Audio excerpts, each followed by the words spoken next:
This is Dick Tracy speaking.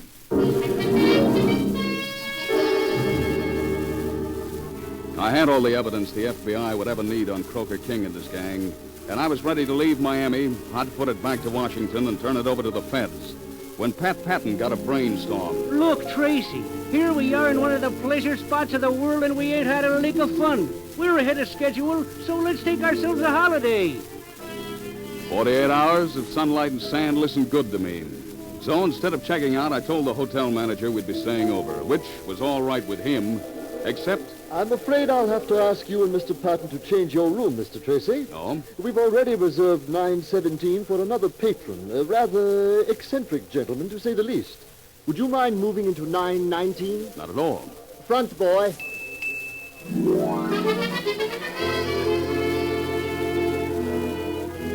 So that afternoon, Pat and I shifted our bags into the adjoining suite and went out to celebrate. It must have been about 11:30 when we got back to the hotel.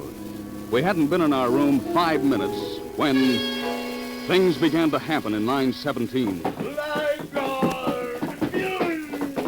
How dare you disturb the slumbers of the great vitamin Flintard? Pat, did you hear that? Yeah, it's in the next room, Tracy. Murdered! Help! Police! Come on, Pat, quick. I'm right with you, Tracy. Not that way. There's a door between the two suites. Yeah, but it's locked from the other side. Give me a hand. Right. We'll break it in. I'm done for! Murder! Most foul and unnatural! Switch on the lights, Pat. Right. I'm grateful to you, my friends, but you are too late. Vitamin Flintheart is dying. No, you'll pull through, mister. It's only a scratch.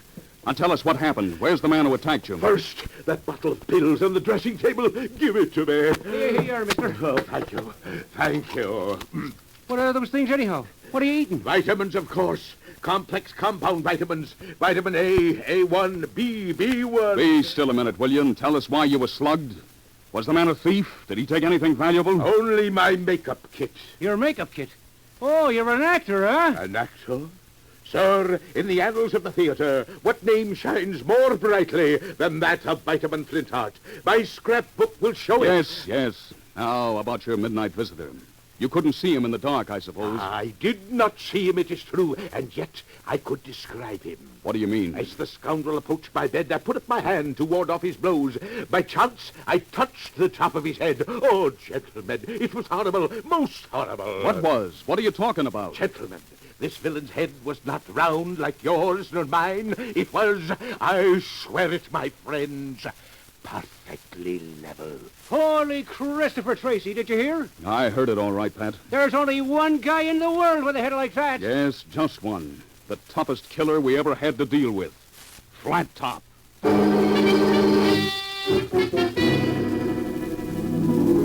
It wouldn't have taken a quiz kid to know Flat Top had mussed up the actor by mistake.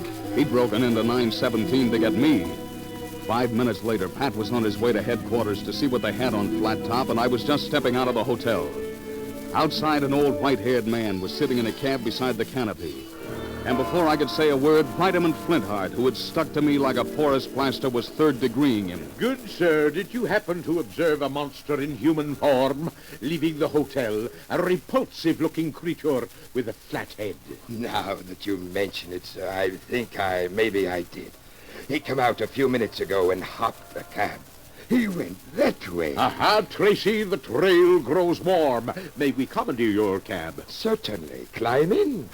Vitamin climbed in first. But as I stepped on the running board, I heard the old man tell the driver, These gentlemen are going over to the west side. "You said the other cab headed east. You're making a mistake, aren't you, sir?" No, I'm not. What? You're the one who made the mistake. Flat Top. Don't reach for that rod, copper. This ain't a fountain pen I'm poking in your back. Crawl in. Great heavens, Tracy. We've been deceived. He's not an old man. That's a wig he's wearing. You ought to know, pal, it's your wig. Right out of your makeup box. Mine? Why, you insolent bounder. That is the wig I wore when I played King Lear. Shut up. All right, Sparrow, get rolling. Okay, Flat Top. Nice seeing you again, Tracy. You crossed me up when you changed rooms on me in the hotel. But everything's okay now. In fact, everything's about perfect for Flat Top.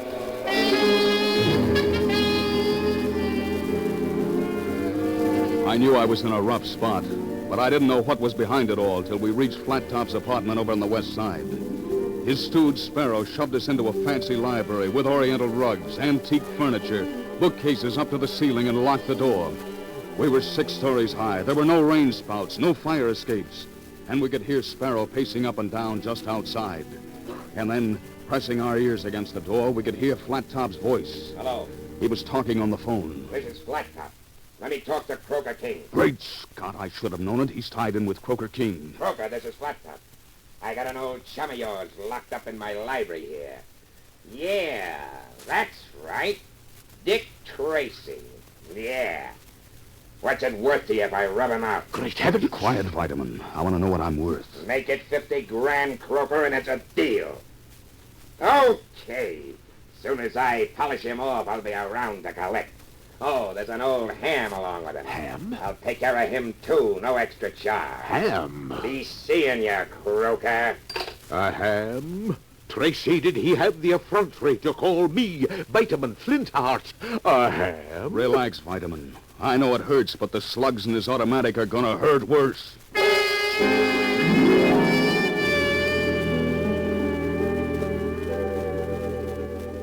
Sparrow. Yeah, Flat Top. Listen, he's right outside the door talking to his stooge. Bring those 2 up to the soundproof room. And don't plug them unless you have to. I'll handle that job myself. Gotcha, Chief. Tracy, we're doomed. If only he hadn't frisked us. If I had a gun, I could... A gun? Wait a minute. Maybe I can still get a gun. At least it's worth trying. Tracy, why are you climbing up there? Have you lost your mind? Don't look up here on the bookcase, Vitamin. He'll be coming in a second. He approaches now, Tracy. Whatever you do, don't look up. Don't give me away. Okay, chums, this is it. We got a nice little surprise. Hey, where's Tracy? Tracy? You mean Dick Tracy, the famous detective? Come on, where is he? Here I am, Sparrow, right here. Hey! Magnificent leap, Tracy. Oh, what a blow. Magnificent. Pick up his gun, Vitamin. Certainly. It dropped right at your feet. Oh, here you are, old chap. Sparrow will be out for a few minutes at least. Now, let's get moving. If we can only... Sparrow! Sound, quiet man. Sparrow, where are you? Uh-oh, Flat Top's coming back. Well, I'm ready for him. Hey, Sparrow, what was all the racket? Okay, Flat Top, reach! Tracy. Reach, I said! Get your hands up there and keep him up. Keep him covered, Tracy. I shall remove his weapons. Stay away from him, Vitamin. Don't go near him. Come, Flat Top. Yield me your gun or I'll... You'll what?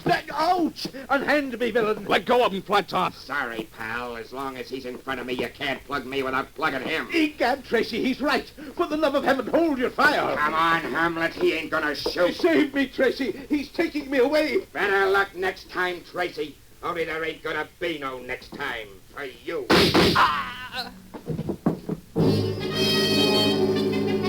I felt the hot lead searing through my shoulder. And then I must have blacked out. When I came to, the room was empty.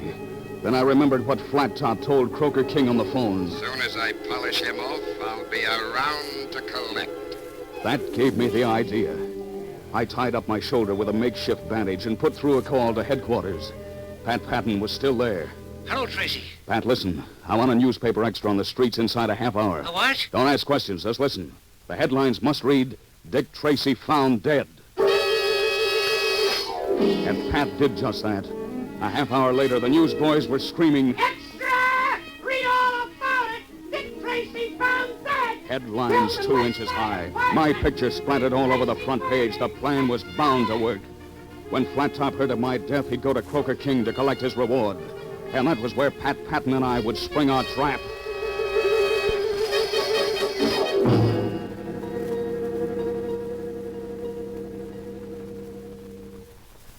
"15 minutes went by, a half hour. I was beginning to wonder if I'd slipped up somewhere, when all of a sudden... Listen, there's somebody coming down the alley, Tracy. If it's Flat Top or... Hold your fire, Pat. It's a patrolman. Hey, Mr. Tracy! Mr. Tracy! Yeah, patrolman. Mr. Tracy, the chief sent me over to give you this. Why, it's a bottle. The one Flintheart carries his vitamins in. Where did this come from, patrolman? It was picked up on the beach at the south end of the bay, sir. There's a note in it. Yes, I see. With a rubber band around it. Hold your flashlight closer, Pat. Okay, Tracy. What does it say? Oh, I have suffered. What? A brave vessel who had no doubt some noble creature in her dashed all to pieces. Shakespeare. What? Flintheart must have written it, Pat. But it don't make no sense. Might make a lot of sense. Patrolman. Yes, sir? Are there any wrecked ships drawn up in the bay? No, but there's an abandoned hulk a ways offshore. An abandoned hulk, huh? What do you think of Tracy? Maybe Vitamin Flintheart isn't as crazy as he seems. Come on, Pat. We're going to take a pleasure cruise around the bay.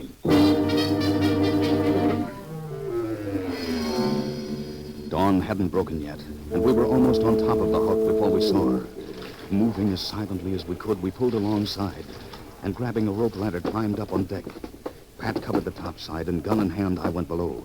The captain's cabin was one flight down, and I slipped into it. It was black as pitch in there. I was just reaching for my flashlight when I heard... I told you to stay in your own cabin, Flintheart.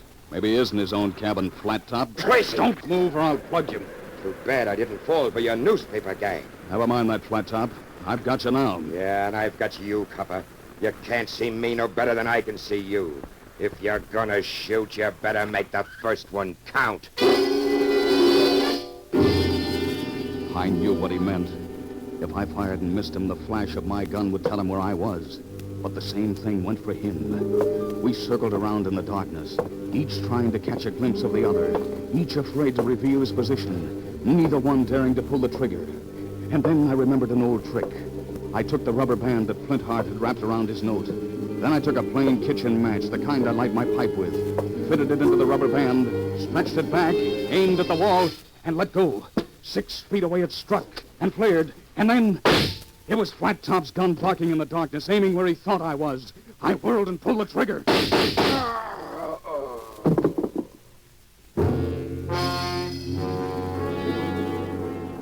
And that was curtains for Flat Top. As for Croaker King and his gang, ask the FBI what happened to them. And Vitamin Flintheart, well, his only comment was... Serves the blackguard right. It brings to my mind the classic line which I spoke in The Return of Sherlock Holmes. Watson, I said, it only goes to show that crime does not pay.